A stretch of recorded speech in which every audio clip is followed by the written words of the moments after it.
ডাকসু নির্বাচনে নবনির্বাচিত নেতৃবৃন্দকে শুভেচ্ছা ও অভিনন্দন জানিয়েছেন নাহিদ ইসলাম। নাহিদ ইসলাম বলেন, ঢাকা বিশ্ববিদ্যালয়ের ডাকসু ও হল সংসদের নবনির্বাচিত সকল নেতৃত্বকে জানাই আন্তরিক শুভেচ্ছা ও প্রাণঢালা অভিনন্দন। অংশগ্রহণমূলক ও প্রতিযোগিতাপূর্ণ নির্বাচনের মাধ্যমে শিক্ষার্থীরা তাদের প্রতিনিধি বেছে নেওয়ার সুযোগ পেয়েছে, এটি আমাদের গণতান্ত্রিক চর্চার জন্য এক ইতিবাচক অগ্রযাত্রা।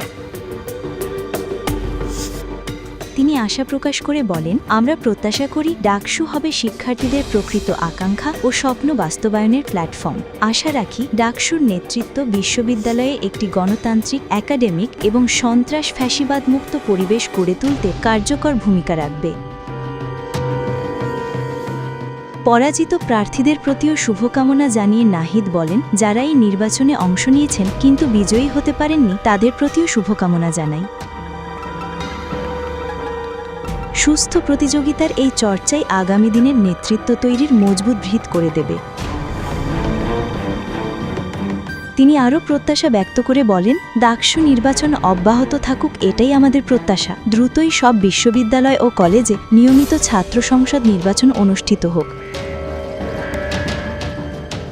যাতে বাংলাদেশের তরুণ সমাজ গণতন্ত্রের চর্চা ও জাতীয় পুনর্গঠনে তাদের ভূমিকা রাখতে পারে। প্রসঙ্গত, ঢাকা বিশ্ববিদ্যালয় কেন্দ্রীয় ছাত্র সংসদ ডাকসু নির্বাচনে ভিপি, জিএস, এজিএস সহ ২৮টি পদের মধ্যে ২৩টিতেই বিজয়ী হয়েছে বাংলাদেশ ইসলামী ছাত্র শিবির সমর্থিত ঐক্যবদ্ধ শিক্ষার্থী জোট প্যানেলের প্রার্থীরা।